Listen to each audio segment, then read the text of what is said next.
नमस्कार दोस्तों, स्वागत है आप सभी का हमारे YouTube चैनल मातृभाषा हिंदी में। जैसा कि हमने पिछले वीडियोस में पढ़ा है कबीर दास जी के बारे में, तुलसीदास जी के बारे में, आज उसी क्रम को हम आगे बढ़ा रहे हैं और हिंदी अनिवार्य के कक्षा 12 के पहले पाठ का तीसरा महाकवि कृपाराम जी खिड़िया, राजस्थान की मातृभूमि से हैं, ये राजस्थान से संबंधित हैं। कृपाराम जी खिड़िया का जन्म 1743 ईस्वी में हुआ था। उनके बारे में थोड़ा सा परिचय हम यहाँ पर पहले दे देते हैं आपको कि कृपाराम जी खिड़िया जो थे, उनके एक सेवक था राजा राम। अब राजा राम सेवक, उसके कोई संतान नहीं थी तो बड़ा परेशान रहता था, दुखी रहता था, व्यथित रहता था कि उसका अब वंश आगे नहीं बढ़ेगा, कोई संतान नहीं है तो अब उसका कोई जगत में नाम नहीं होगा। तो कृपाराम जी ने अपने सेवक को दुखी देखकर उसे अमर करने के लिए उसके नाम से राजियारा सोरठा का निर्माण किया। उनके हर सोरठे में राजा राम का, जैसे अभ्रंश से गाँव में या किसी को प्यार से उसका राजू, राजा राम, राजिया इस तरह से बोलते हैं, तो उसी प्रकार राजा राम को भी जो कृपाराम जी थे वो राजिया के नाम से पुकारते थे। तो उस राजिया को उन्होंने अमर करने के लिए राजियारा सोरठा की रचना की। तो राजिया के सोरठे में किस तरह के भाव उन्होंने बुने हैं, किस तरह से उन्होंने अपनी बात कही है, इसका अध्ययन हम आज के वीडियो में करेंगे। तो देखिए हमारा ये वीडियो।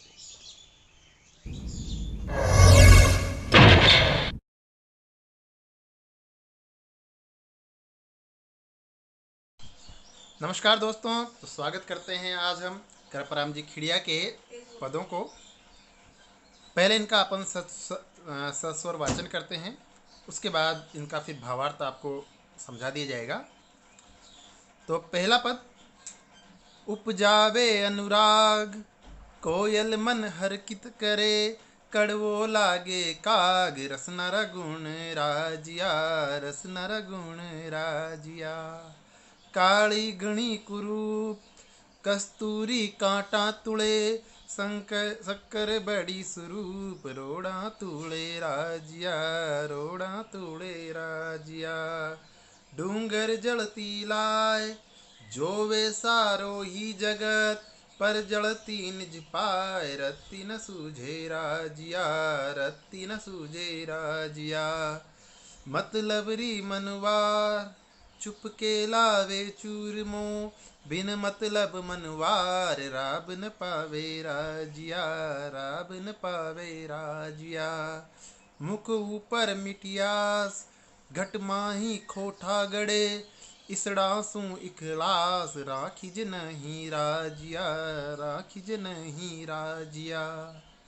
साचो मित्र सचेत खयो काम न करे किसो, हरि हरि जन रे हेत रत कर हाँ क्यों राजिया, रत कर हाँ क्यों राजिया। हिम्मत किम्मत होय बिन हिम्मत कीमत नहीं, करे न आदर कोई रद कागज जूं राजिया, रद कागज जूं राजिया।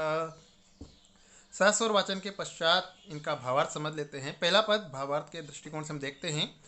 उपजावे अनुराग, उपजावे मतलब उत्पन्न करता है, अनुराग, अनुराग मतलब प्रेम। कोयल मन हर्षित करे, और जो कोयल है वो मन को हर्षित करती है, यानी मन में प्रेम उत्पन्न करती है और हमारे मन को प्रसन्न करती है।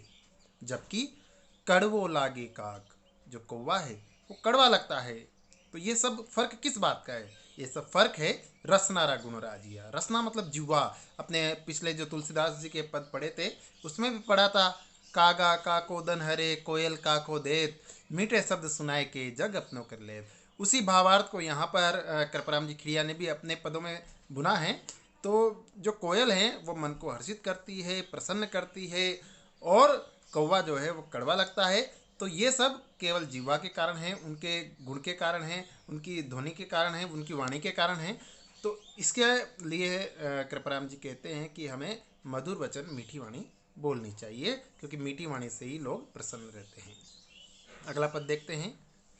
काले घणी कुरूप कस्तूरी कांटा तुड़े, शक्कर बड़ी स्वरूप रोड़ा तुले राजिया। ये भी पद जो हमने पिछली बार पढ़ा था, शायद कबीर दास जी का था कि जाति न पूछो साधु की, पूछ लीजिए ज्ञान, मोल करो तलवार का पड़ा रहन दो में। यानी हमें केवल ज्ञान से मनुष्य का आकलन करना चाहिए, उसकी जाति से आकलन नहीं करना चाहिए। उसी दृष्टिकोण से यहाँ पर भी कुछ ये जो पद हैं इसमें भी ये बताया गया है कि हमें भी जो गुण है उसका मूल्य होता है, महत्व होता है। रंग रूप का कोई महत्व नहीं होता, चाहे कोई कितना ही सुंदर हो, अगर उसमें गुण नहीं है तो वो कोई महत्व का नहीं होता।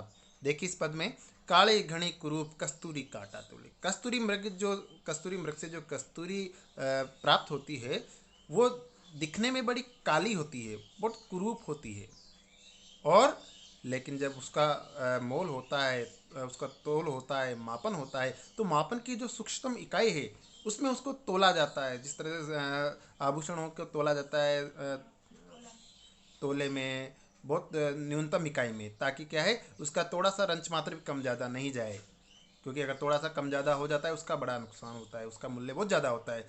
तो इसलिए वो बड़े उससे कांटे से बहुत न्यूनतम इकाई में, सूक्ष्म इकाई में तोली जाती है।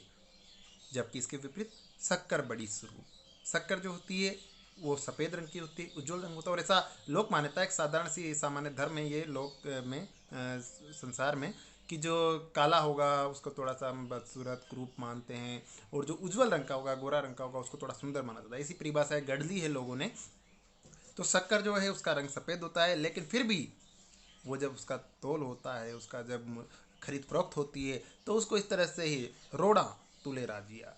रोड़ा का मतलब होता है कि पत्थरों के बाट बनाकर तोल दिया जाता है। तो पत्थरों के बाट वैसे कोई मानक नहीं होते हैं, उनका कोई जो होता है स्टैंडर्ड नहीं होता है, वो कम ज़्यादा हो सकता है। 1 किलो का बाट है तो उसमें 1 किलो 50 ग्राम भी हो सकता है, वो या कम भी हो सकता है, तो उससे तोली जाती है। यानी उसका कम ज़्यादा चली जाए तो कोई विशेष फर्क नहीं पड़ता। तो इस पद के माध्यम से कृपाराम जी खिड़िया भी यही कहना चाहते हैं कि यहाँ पर सुंदरता या रूप रंग का महत्व नहीं है, बल्कि उसके महत्व का है, उसके गुणों का महत्व है। अगला पद देखिए, डूंगर जलती लाए जो वे सारो ही जगत, पर जलती निज पाए रत्ती न सूझे राजिया। डूंगर जलती लाए, लाए मतलब आग, जलती मतलब जलती हुई, डूंगर मतलब पर्वत। पर्वत के ऊपर जो आग जल रही है वो सारे जगत को ही दिख रही है। जो वे सारो ही जगत, सारे जगत को दिखाई दे रही है। पर जलती निज पाए, पाए मतलब पैर, पर जो आग नीचे अपने पैरों के पास जल रही है वो किसी को भी दिखाई नहीं देती। रति न सूझे राजिया, सूझे मतलब दिखाई देती है। वो अपने राजिया को संबोधित करते हुए कहते हैं कि वो जो आग किसी को दिखाई नहीं देती। इस पद के माध्यम से कवि कृपाराम जी खिड़िया ने भावार्थ करना चाहा है कि व्यक्ति जो है वो दूसरों के गुण दोषों को देखता है, दूसरों के अच्छाई बुराई को देखता है, लेकिन अपने अंदर क्या अच्छाई बुराई है, अपने अंदर क्या बुराई उसको है होती है, वो खुद उसको देखता नहीं, बल्कि दूसरों में वो बुराइयां ढूंढता है। अगला पद देखिए, मतलब री मनवार चुपके लावे चूरो मोम, बिन मतलब मनवार राब न पावे राजिया। मतलब होता है स्वार्थ। यानी कोई व्यक्ति जब उसको किसी दूसरे व्यक्ति से स्वार्थ होता है तो स्वार्थ के वशीभूत होकर वो उसकी बड़ी खिदमत करता है, उसको उसके पसंद की चीज़ें उपलब्ध करवाता है। यहाँ चूरमों से मतलब होता है, एक राजस्थानी व्यंजन है चूरमा, इसमें घी वगैरह मिलाकर बनाया जाता है लड्डू बाटी की तरह।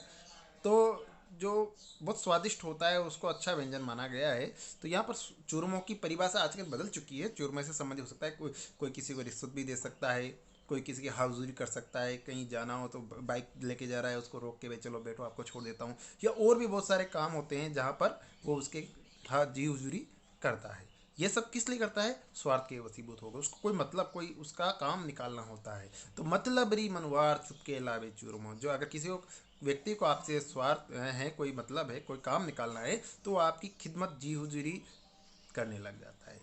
जबकि वही व्यक्ति बिन मतलब मनवार, उससे उसको कोई काम नहीं होता है, तो ऐसा व्यक्ति राब न पावे राजिया, ऐसा व्यक्ति आपको राब भी नहीं देता है। राब के यहाँ पर दो अर्थ हो सकते हैं। एक तो जो यहाँ पर राब होता है, गन्ने को जब उठाया जाता है, गन्ने के रस को, तो वो थोड़ा सा गाढ़ा हो जाता है, उसके बाद गुड़ बनता है, तो जो गाढ़ा जो होता है उसको भी राब कहा जाता है। उसके अलावा राबड़ी एक राजस्थानी व्यंजन होता है जिसमें चाच और दलिया मिलाकर बनाया जाता है।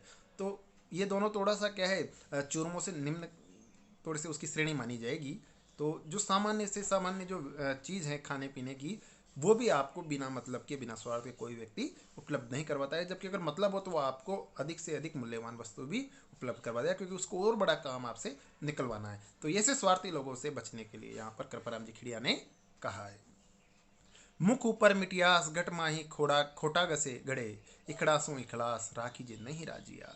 मुख ऊपर मिटियास, जो मुख के ऊपर यानी सामने से चेहरे पर तो मुस्कुराहट रखते हैं, मीठी मीठी बातें करते हैं।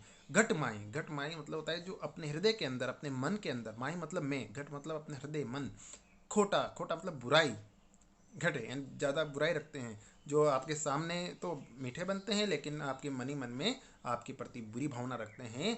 इखड़ास, इसडासू इखलास, इसडासू यानी ऐसे लोगों से, इखलास, इखलास मतलब मित्रता, ऐसे लोगों से मित्रता राखी जे नहीं राजिया, ऐसे लोगों से मित्रता नहीं रखनी चाहिए जो आपके सामने तो आपकी प्रशंसा करे, आपकी बड़ाई करे और पीछे से आपकी बुराई करे, आपके प्रति द्वेष भावना या बुरी भावना रखते हैं।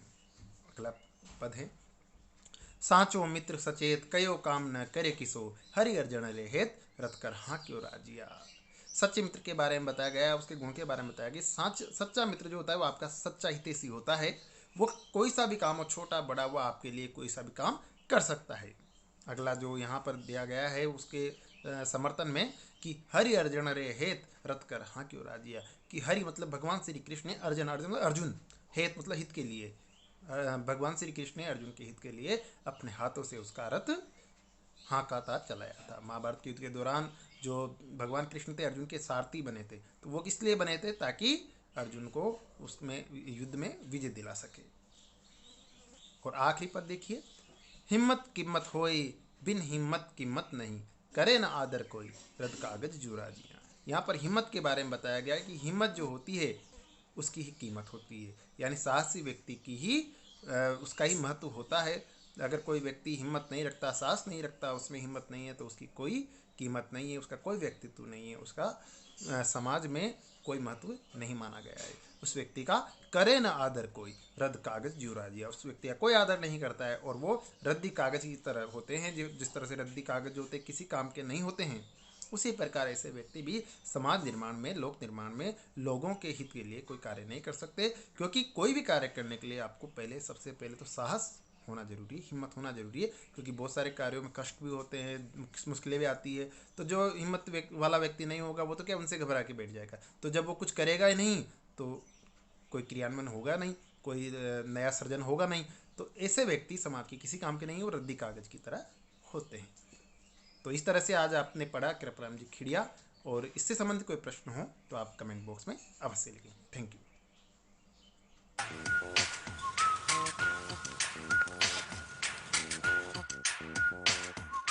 हाँ तो दोस्तों, आज आप परिचित हुए कृपाराम जी खिड़िया के पदों से, और इसी के साथ आप कबीरदास जी, तुलसीदास जी और कृपाराम जी खिड़िया तीनों के सभी पदों से अवगत हो चुके हैं, उनके भावार्थ से अवगत हो चुके हैं, उनकी व्याख्याओं से अवगत हो चुके हैं। और इसी के साथ आज हम पूर्ण कर चुके हैं सर्जना पुस्तक का पहला पाठ, कक्षा 12 के लिए अत्यंत उपयोगी। इसी तरह के वीडियोज़ की जानकारी के लिए समय समय पर हमारे चैनल को देखते रहें, हमारे चैनल को सब्सक्राइब करें, ताकि आपको जो भी नया वीडियो अपलोड होता है उसके बारे में जानकारी मिल सके। Thank you.